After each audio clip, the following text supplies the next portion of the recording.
사랑하는 남산교회 성도님들, 어느덧 시간이 흘러서 구약개강 마지막 시간이 되었습니다. 이렇게 시간이 빨리 지날 줄 몰랐는데요. 오늘은 구약에서 우리가 잘 알지 못했던 지혜서 부분을 공부하려고 합니다. 사실 구약 지혜서 가지고 신학대학원에서 한 학기 강의를 할 수가 있는데요. 모든 내용을 다 다룰 수는 없지만 핵심적인 내용을 통해서 여러분들이 구약 성경 지혜서를 읽으실 때에 잘 이해될 수 있도록 돕는 것을 목표로 하겠습니다. 우리가 그동안 공부했던 구약의 내용은 전반적으로 구속신학과 관련된 내용이었습니다. 모세오경, 역사서, 선지서가 타락한 우리를 구원해 가시는 하나님의 구원 역사를 기술하고 있지요. 이 구속신학의 내용을 담고 있는 모세오경, 역사서, 선지서의 관심은 역사라고 할 수 있겠습니다. 한편 이번 시간에 공부할 잠언, 욥기, 전도서, 아가서는요 창조 신학의 내용을 담고 있습니다. 자, 무슨 말이냐면 하나님께서 이 세상을 창조하실 때에 심어 놓으신 창조 질서 원리를 가르쳐 준다는 것이죠. 따라서 여기에 관심은 역사가 아니라 하나님께서 심어 놓으신 어떤 원리를 우리가 발견하는 데 있습니다. 일상 가운데 보편적으로 적용할 수 있는 창조 원리를 이 시간 배우게 된다는 것이죠. 다시 한번 정리해 보자면 우리가 그동안 공부했던 모세오경, 역사서, 선지서는 이러한 구속의 관점으로 이야기가 전개되었습니다. 하나님이 창조하셨는데 인간이 타락하여 하나님께서 개입하셔서 우리를 구원하셨다라는 것이죠. 하나님께서 이스라엘 백성을 부르셔서 모세오경에서 율법을 주셨고 역사서 가운데 이들이 진짜 가나안 땅에서 이 율법의 가르침대로 살아갔느냐 그렇지 않느냐 그것을 보여주었죠. 이스라엘 백성들이 하나님으로부터 떠났을 때, 율법으로부터 떠났을 때 선지자를 보내셔서 이스라엘 백성들을 원위치로 돌이키게 하셨다는 것도 우리가 배웠습니다. 자, 바로 이 모세오경, 역사서, 선지서의 관심은 구속사입니다. 구속 신학의 내용을 담고 있다라는 것이죠. 자, 한편 구약 지혜서는 그 관심이 창조 신학인데요. 바로 이것입니다. 나는 이 창조 세계에서 누구냐라는 것이죠. 이미 배웠지만 나는 하나님의 자녀요, 또 하나님의 형상을 가진 자로서 하나님의 대리통치자로서 이 창조 세계에서 살아간다라고 했지요.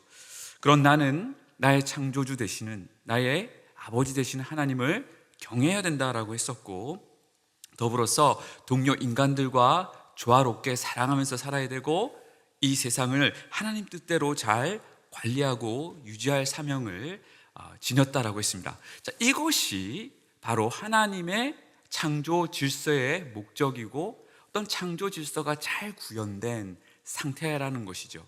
여러분, 우리가 구원받았다 단순히 믿어 죽어서 천국 가는 그 이상의 의미를 지닌다는 것입니다. 바로 나라는 신분을 하나님께서 나에게 부여해 주신 소명, 이 사명을 발견하는 것이 결국 구원의 핵심이다라고 할 수 있겠지요. 자, 이런 의미에서 이제 살펴볼 잠언, 욥기, 전도서, 아가서는요 창조 신학의 내용으로서 다분히 창세기를 그 배경으로 하고 있습니다. 자, 잠언은요 하나님께서 이 세상을 창조하실 때, 바로 창세기 1, 2장의 내용이겠죠. 하나님께서 만들어 놓으신 창조 질서 원리가 무엇이냐를 다룹니다. 자, 우리가 제일 오른쪽으로 가셔서 아가서에서는요 하나님께서 이 세상을 창조하실 때 제정하신 결혼제도, 부부사랑의 그 원 의미가 무엇인지를 또 기술하고 있다는 것이죠. 자, 이런 의미에서 아가서도 창세기 1, 2장의 내용을 담고 있다고 할 수 있겠습니다. 자, 한편 욥기와 전도서는요 우리가 창조 질서 원리대로 살아가면 하나님의 뜻대로 살아가는 거잖아요. 그럼 이 세상에서 잘 돼야 될 것 같은데 뭔가 이상현상들이 벌어진다는 거예요. 먼저 욥기서는요 우리가 창조 질서 원리대로 살아감에도 불구하고 이 신실한 성도들이 까닭없는 고난을 경험한다는 것이죠. 욥기서는 그 고난의 배후에 사탄이 있었다라고 말하면서 결국 타락 사건으로 말미암아 이 고난과 악의 문제가 우리에게 도래했다라는 것을 가르쳐 줍니다. 한편 전도서는요 우리가 창조 질서 원리대로 살아가는데 우리는 결국 죽고 마는 존재라는 겁니다. 아니, 신실한 하나님의 자녀라면 죽음의 문제도 능가해야 될 것 같은데 다른 믿지 않는 자들과 다를 바 없이 죽게 되는 존재고, 나아가 슬픈 어떤 상황과 수고와 땀과 불확실한 미래를 동일하게 경험한다는 것이죠. 그래서 공허함이, 헛되다라는 느낌이 찾아온다는 것이죠. 전도서는 이러한 맥락에서 우리가 끝까지, 욥기도 그렇고요, 이러한 고난과 이 공허함의 현실 속에서도 우리가 끝까지 하나님을 경외하는 창조질서 원리대로 살아가는 그 신앙을 이어가야 된다는 것을 보여주는 책이다라고 할 수 있겠습니다. 좀 어렵게 느껴지셨을지라도요, 우리 계속되는 강의 가운데 이 내용을 상세히 살펴보도록 하겠습니다. 이 지혜서가 창조 신학의 내용을 담고 있다는 것을 어떻게 알 수 있습니까? 먼저 잠언의 경우를 보시면 잠언이 말하는 지혜가 바로 하나님께서 만드신 이 창조 세계의 기초에 있다라고 말하고 있습니다. 그 내용이 나와 있는 잠언을 같이 읽어보실까요? 여호와께서는 지혜로 땅에 터를 놓으셨으며 명철로 하늘을 견고히 세우셨고, 여호와께서 그 조화의 시작 곧 태초에 일하시기 전에 를 가지셨으며 만세 전부터 태초부터 땅이 생기기 전부터 내가 세움을 받았나니. 자, 잠언의 지혜가 뭐냐? 결국 창조 세계의 기초다라는 것이죠. 자, 나아가서 아가서에서는요, 이 하나님이 제정하신, 창조시에 제정하신 부부간의 어떤 사랑의 원리와 결혼 제도에 대해서 이야기하고 있는데, 이것은 창세기 2장에 나와 있는 아담이 하와를 보면서 이는 내 뼈 중에 뼈요 살 중에 살이라, 이것을 남자에게서 취하였은즉 여자라 부르리라 하니라. 이러므로 남자가 부모를 떠나 그의 아내와 합하여 둘이 한 몸을 이룰지로다. 바로 이 내용을 확대해 놓은 것이 아가서다라고 할 수가 있겠습니다. 한편 전도서는요, 창세기 3장의 타락 사건에 그 기반을 두고 있다 할 수 있겠는데요, 결국 타락으로 말미암아 우리에게 도래한 죽음과 노동의 저주를 이야기하면서 결국 우리의 인생이 헛되다, 공허하다라는 것을 말하고 있다는 것이죠. 자, 마지막으로 욥기의 경우는요, 창세기 1, 2장에서만 창조의 내용이 잠시 다뤄지고, 창세기 3장부터는 타락과 구속에 대한 내용이 길게 지면에 할애되어서 기술되고 있는데요, 자, 이런 측면에서 창세기의 관심은 구속신학에 있다라고 할 수 있다는 거예요. 사실 여러분, 우리가 창세기 1, 2장에서 하나님께서 어떻게 세상을 창조하셨는지 자세한 내용을 알고 싶어도 그 내용이 아주 빈약하게 기술되었다는 느낌이 들잖아요. 자, 한편 욥기서에서는요, 오히려 이 창조와 관련된 내용을 많은 지면을 통해서 소개할 뿐만 아니라 사탄에 대한 내용도 긴 내용을 통해서 기술한다는 점에서 오히려 욥기가 바로 창세기가 짧게 다루었던 창조와 또 사탄에 대한 내용을 더 길게 기술하고 있다라고 볼 수가 있을 것 같습니다. 자, 그러면 먼저 우리 잠언을 이제 살펴보려고 하는데요, 자, 잠언, 아가, 전도서, 욥기는 우리에게 어떤 메시지를 줄까요? 잠언과 아가는요, 일상 가운데 삶의 모든 영역에서 하나님을 경외하는 것이 결국 창조질서 원리대로 사는 것이다 라고 말합니다. 자, 한편 전도서는요, 우리가 하나님을 경외하면서 창조질서 원리대로 살아야 되는데 어느 때도 그렇게 해야 된다라고 말하냐면요, 우리의 삶이 허무하게 느껴질 때도 그렇게 해야 된다는 것입니다. 자, 욥기는요, 우리가 고난을 경험할 때, 심지어 우리가 믿는다고 핍박을 받고 감옥에 갇히고 숨겨야 되는 그런 역경의 상황이 들이닥친다 할지라도 우리가 끝까지 하나님을 경외하는 이 창조질서 원리를 붙들어야 된다는 것을 가르쳐 준다는 것입니다. 여러분, 결국 이 잠언, 아가, 전도서, 욥기가 우리에게 말하는 바는 모든 상황 속에서, 일상 가운데서도, 우리가 나이가 들어 인생이 허무하게 느껴질 때도, 심지어 고난 속에서 이 목숨이 위태로운 상황이 될지라도 끝까지 하나님을 경외하며 나의 위치를 지키는 것, 이것이 바로 창조질서 원리대로, 창조주의 계획대로 사는 것임을 우리에게 가르쳐 준다는 것입니다. 여러분, 하나님을 경외한다, 그게 뭘까요? 하나님을 두려워한다라는 의미인데요, 가장 대표적인 예가 아브라함이 그 독자들 이삭을 모리아산에 바치라는 명령을 듣고 진짜 실행에 옮기죠. 노년에 얻은 이 독자 아들 이삭 얼마나 사랑스럽겠습니까? 근데 하나님께서 제물로 바치라고 명하시니까 그대로 순종하고 아브라함이 이삭을 바치러 가는 거죠. 그리고 직접 잡아서 제물로 바치려는 그 액션을 할 때에 하나님께서 멈추게 하시죠. 그리고 이렇게 말씀하세요. 아브라함아, 너가 이제 진짜 나를 경외하는 줄 알았노라. 이런 의미에서요, 경외가 무엇일까라고 했을 때 아브라함의 그 태도 속에서, 신앙의 모습 속에서 하나님 경외의 모습을 우리는 발견할 수 있습니다. 자, 어떤 거가 하나님 경외지요? 하나님을 우선순위에 두는 게 하나님을 경외하는 것입니다. 이해가 되지 않다 하더라도 하나님이 명령하셨기 때문에 그대로 순종하는 것. 자, 따라서 이 하나님 경외란 결국 하나님만 의지하고 하나님 말씀에 전적으로 순종하는 것까지를 내포한다라고 할 수 있겠죠. 자, 어쨌든 잠언은요, 우리의 삶의 모든 영역에서 하나님을 경외하라고 가르치고 있는데 그 내용을 같이 살펴보도록 하겠습니다. 자, 결국 잠언은요, 하나님이 만드신 이 창조 세계에서 우리가 잘 사는 법, 잘 되는 법을 가르쳐 준다라고 할 수 있겠습니다. 하나님께서 창조 시 심어 놓으신 그 창조 질서 원리, 도덕적 원리, 우주적 보편적 진리가 잠언이라는 것이에요. 우리가 이 질서대로 살아가면, 특히 우리 젊은이들이 이 창조 질서 원리대로 살아가면 잘 된다는 거예요. 형통하게 된다는 거예요. 반면에 잠언의 가르침을 무시하면 마치 거센 물살에 역행해서 수행하는 것처럼 자기 자신을 파괴하는 결과를 가지게 된다는 거예요. 예를 들면 하나님의 창조 질서 원리에 어긋나는 음행, 게으름, 불성실, 폭력, 거짓 등의 삶을 살게 되면 자기 자신을 파괴하는 결과를 얻게 된다는 것입니다. 자, 그러면 잠언의 구조를 잠시 살펴보겠습니다. 잠언은 주로 솔로몬이 쓴 책인데요, 먼저 1장부터 24장까지는 표제어가 각각 1장 1절과 10장 1절에 있어서 이것이 솔로몬이 직접 작성한 잠언이라는 것을 우리는 알 수 있습니다. 주전 950년경에 쓰여졌다라고 할 수 있겠고요.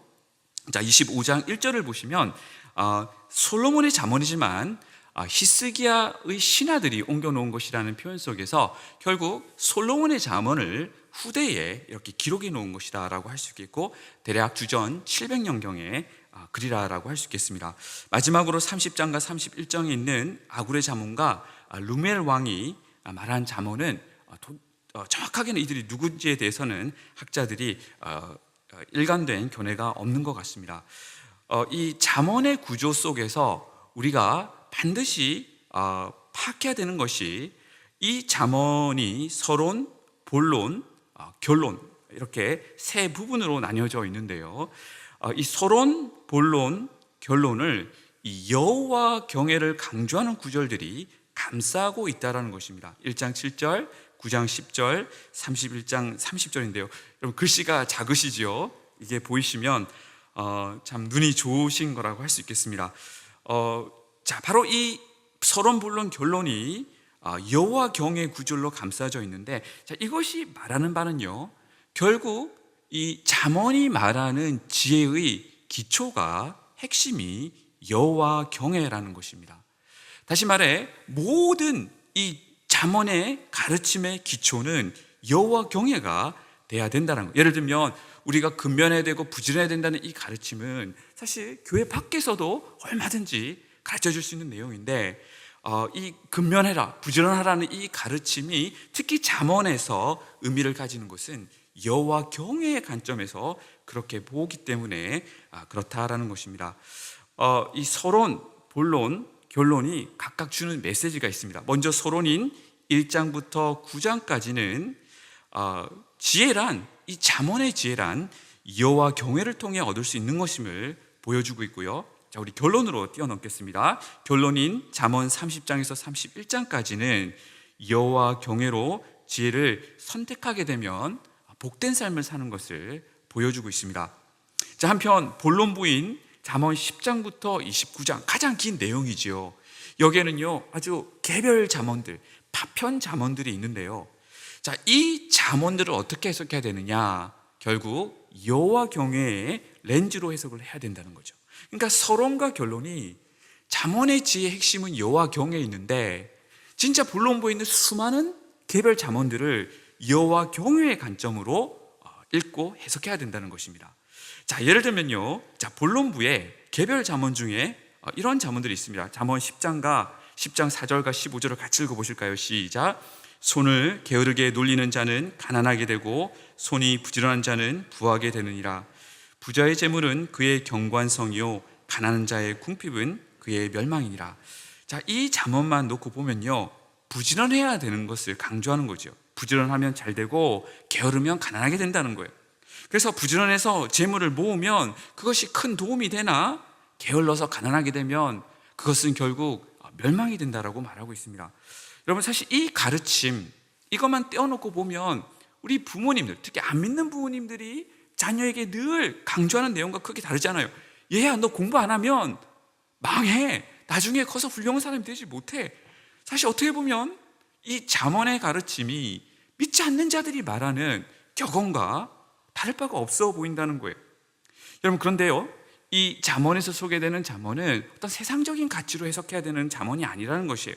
바로 여호와 경외의 관점에서 해석을 해야 된다는 것이죠. 자, 예를 들면요, 이러한 간증 영상이 있었습니다. 공부가 우상이었던 전교 1등 복음의 사명자가 되다. 여러분, 이 학생은요, 모태신앙이었지만 하나님보다 더 성적과 성공을 더 중시했기 때문에 결국 부지런하게 공부하던 그 모든 것이 우상이었다라고 고백하고 있다라는 것이죠. 여러분, 이런 의미에서 아까 보았던 부지런하고 근면해야 된다는 이런 잠언의 가르침은 여호와 경외의 관점에서 봐야 된다는 거예요. 왜 부지런하고 왜 근면해야 되느냐? 바로 하나님 영광과 하나님 나라를 위해서 그렇게 해야 된다는 의미로 우리가 해석할 수 있다는 것입니다. 자, 이제 우리가 큰 구조를 다 살폈습니다. 그러면 이제 우리 서론부터 잠언을 쭉 훑어 나가도록 하겠습니다. 잠언의 주제 구절, 그러니까 잠언 전체에서 핵심 구절은 1장 7절인데요. 같이 한번 읽어보실까요? 여호와를 경외하는 것이 지식의 근본이거늘 미련한 자는 지혜와 훈계를 멸시하느니라. 네, 여호와 경외가 모든 지혜의 근본이다라고 말하고 있고요. 그래서 여호와를 경외하면서 이 지혜의 길을 따르는 자는 복이 있지만 여호와를 경외하지 않고 잠언의 지혜의 길을 따르지 않으면 멸망한다라고 여기서 말하고 있다라는 거예요. 자, 이 부분을요, 1장 8절부터 9장까지 있는 이 서론적 잠언에서 상세히 설명을 하고 있습니다. 자, 그래서 잠언 1장부터 9장까지 바로 이 지혜로 초청을 하고 있는데요, 여호와를 경외하는 지혜로 초청하고 있는데, 자, 여기에 응하게 되면 풍성한 삶, 생명의 길을 얻는다 말합니다. 다시 말해 공평하고 정의로운 삶을 살게 되고 개인적인 건강과 평안, 장수를 누리게 되고 행복한 가정관계, 결실 있는 노동, 부귀와 풍부한 재물을 얻게 되고 공동체 안에서의 존귀와 영광을 얻게 된다는 것입니다. 한편 여호와 경외를 거부하고 이 잠언의 지혜대로 살지 않게 되면 멸망의 길에 처하게 된다는 것인데요, 파멸과 죽음, 재앙과 두려움, 여호와의 저주, 수치, 가난, 질병, 심판에 임하게 된다는 거예요. 다시 말해서 이 창조 질서 원리, 여호와를 경외하면서 잠언의 가르침대로 살면 창조 질서에 부응하기 때문에 잘 되지만 그것을 거부하게 되면 멸망한다는 것을 이렇게 대조시키고 있다라는 거예요. 여러분, 흥미롭게도요, 이와 같이 잠언지의 중요성, 여호와 경외의 중요성을 잠언 9장에서 의인화시켜서 설명해 주고 있는데요, 혹시 여기 결혼하지 않은 형제님이 계십니까? 우리는 함산교회 어떤 형제님에게 지금 이 잠언 9장에 두 자매가 구애 활동을 하고 있는 거예요. 자, 한 자매가 지혜 숙녀고 다른 한 자매는 미련한 여인인 거예요. 두 자매가 이 남산교회 형제에게 지금 다가와서 뭐라고 말하냐면, 오빠, 내가 맛있는 음식을 준비했어. 우리 집에 와서 나랑 교제하고 나랑 사귀었으면 좋겠다라고 하고 있는 거예요. 자, 그래서 이 지혜 숙녀가 그렇게 초청을 하지요. 여러분, 이 지혜 숙녀의 이 남산교회 형제님이 응하셔서 따라가서 식사 초대에 응하고 같이 교제하면서 결혼에 꼴이 나게 된다는 것은 어떻게 보면 이 잠언의 가르침대로 창조 질서 원리대로 살아가는 것을 의미하고 있는 거예요. 자, 반면에 이 미련한 여인이랑 교제했다라는 것은, 그래서 그 여인이랑 결혼하게 됐다는 것은 결국 잠언의 가르침을 버리고 창조 질서 원리를 버리고 패망의 길로 들어갔다라는 의미로 이렇게 사용될 수 있는 거예요. 여러분, 재밌는 것은요, 이 지혜 숙녀와 결혼한 그 남산교회 형제님의 결과, 그 이후의 삶이요, 잠언 제일 마지막에 현숙한 여인, 유부녀인 현숙한 여인의 남편으로서 다시 등장하는 것을 보게 됩니다. 우리 잠시 뒤에 그것을 살피도록 하고요. 자, 이런 의미에서요, 이 잠언의 주 독자는 특히 젊은이들에게 주는 메시지를 뿐만 아니라 부모가 자녀에게 부지런히 가르쳐야 하는 내용이라는 거예요. 여러분, 어릴 때일수록 이 창조 질서 원리대로 살아가면 잘 될 수밖에 없다라는 거예요. 여러분, 이 잠언의 가르침대로 산다는 거, 결국 하나님이 창조 세계에서 의도하신 바른 인간이 되어 사는 거기 때문에 잘 될 수밖에 없고, 이런 의미에서 젊은 자녀들에게, 어린 자녀들에게 부지런히 잠언을 가르치라라고 말하고 있습니다. 그래서 그럴까요? 잠언은 총 31장으로 구성되어 있죠. 매일 한 장씩 읽으면 한 달 사이클을 돌아갈 수 있는 구조로 되어 있다라는 겁니다. 자, 이와 같이 잠언 1장부터 9장까지 지혜로의 초청을 한 뒤에 10장부터 31장까지는 이제 구체적인 잠언들이 나온다고 했죠. 자, 이 구체적인 잠언들은 여호와 경외의 관점, 여호와 경외 렌즈로 해석을 해야 된다고 했는데요. 자, 이것을 제가 이제 요약을 하겠습니다. 이 구체적인 잠언에서 권장하는 것들이 뭐냐? 하나님을 경외하는 밑바탕 위에 정직, 근면, 친절, 관용, 용서, 진실, 인내, 겸손, 즐거움, 충성, 절제, 자기 통제를 하는 것 등의 바로 그 창조 질서 원리대로 사는 것이다 말합니다. 자, 반면에 이 구체적인 잠언들이 금하는 것은 하나님을 경외하지도 않으면서 화내고 폭력, 다툼, 한담, 교만, 술 취함, 폭식, 시기, 탐욕, 가난, 자의 착취, 게으름, 거짓말, 뇌물, 보증, 성적인 부정, 불공평한 재판 등 이런 것들을 하게 되면 창조 질서 원리에 어긋나기 때문에 망하게 된다는 거예요. 그렇죠, 여러분들. 우리가 직원을 한 분 채용해도요, 이 정직하고 근면하고 이런 사람을 뽑고 싶지, 이 아래에 그 많은 것들처럼 사는 교만하고 시기 탐욕으로 가득 차 있는 그런 사람을 뽑지 않는다라는 거예요. 이런 의미에서 결국 이 구체적인 잠언을 통해서 하나님을 경외하고 이런 가르침대로 살 때 바로 여러분들의 자녀들이, 우리가 이 땅에서 잘 되고 복된 삶을 살게 된다는 것을 보여주고 있다는 것입니다. 자, 이제 마지막 부분인 잠언 31장인데요, 여기에 현숙한 여인에 대한 말씀이 나오면서 잠언 전체를 마무리하고 있는 것을 보게 됩니다. 자, 이 현숙한 여인이 누구일까요? 아까 잠언 9장에서 남산교회 형제에게 구애 활동을 벌였던 그 자매가 남산교회 형제님과 결혼해서 이제 유부녀가 되어 있는 거죠. 이 현숙한 여인을 얻은 그 남산교회 형제님은 이제 이 지혜 숙녀로 인해서, 그녀를 아내로 맞이함으로 인해서 엄청난 복을 받았다라고 말하고 있습니다. 이 지혜 아내가요, 거의 슈퍼워맨이 돼가지고 남편을 아주 명예롭게 하고 자녀를 잘 기르고 집안을 윤택하게 하고 다른 이에게 은혜를 끼쳤다는 거예요. 다시 말하면 잘 남편을 보필해서 남편이 우리 남산교회 장로님이 되고 존경받고 하는 그런 위치까지 올랐다라는 것입니다. 여러분, 이것은 상징적인 의미지요. 결국 한 젊은이가 잠언의 가르침대로 살아갈 때에, 여호와를 경외하면서 잠언의 가르침대로 살아갈 때에 그의 삶이 이처럼 풍성하게 될 거라는 것을 아주 이렇게 표현해 주는 상징적인 내용이다라고 할 수가 있겠습니다. 자, 우리가 이제 이 부분까지 하고 잠시 쉴 텐데요, 우리가 이제 앞으로 살펴보게 될 전도서와 욥기를 위해서 이 잠언의 분류를 잠시 하도록 하겠습니다.